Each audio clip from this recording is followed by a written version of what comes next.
been incredible from last year's ending and the way this team has rebounded, the way they've been rebuilt from 2022 and before that.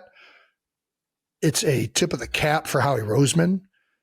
There are so many new players on the defensive side of the ball, and all of these young guys ended up panning out and have played at a high level between Cooper DeJean, Quinyon Mitchell, Zach Bond, Milton Williams, Jalen Carter, Jordan Davis on the defensive line, Nolan Smith, Vic Fangio, and all the coaches on the defensive side of the ball.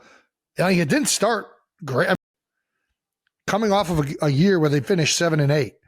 And the way they stuck together, the way they got better, the way they continue to improve, and how they finished the season has been spectacular on that side of the ball. Getting Mekhi Becton in at right guard, I just think everything was fantastic, and how they continued to block out noise, questioning Nick Sirianni and his ability as a head coach, questioning Jalen Hurts, questioning everybody. And these guys really stuck it together and found a way to fucking do it. And it's hard. It is so hard to get all the way to the Super Bowl and win in this league.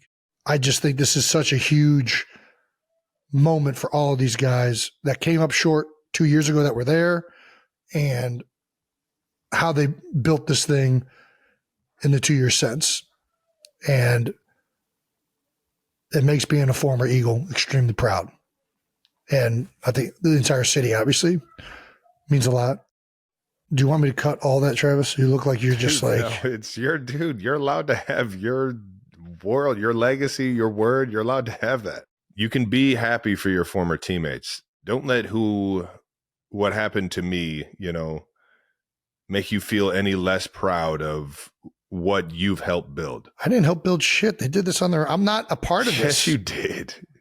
I hear you. You like to think that, Jason. I think that you've shown a lot of people in that building how to be a professional, how to do things the right way. So I can sit here and say that you definitely had a piece of that. I know you weren't in that building doing everything, but I've heard guys like Jordan Mailata talk about you. I've heard guys like Jalen Hurts talk about you. I've heard Lane Johnson talk about you. And what you've been to their career. So you can say that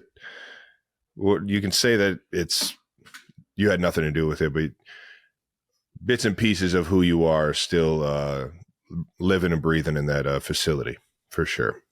Well, shout out to Philadelphia. If anybody wants to drink a garage beer, the limes are a nice Kelly Green-ish. Should we not do that?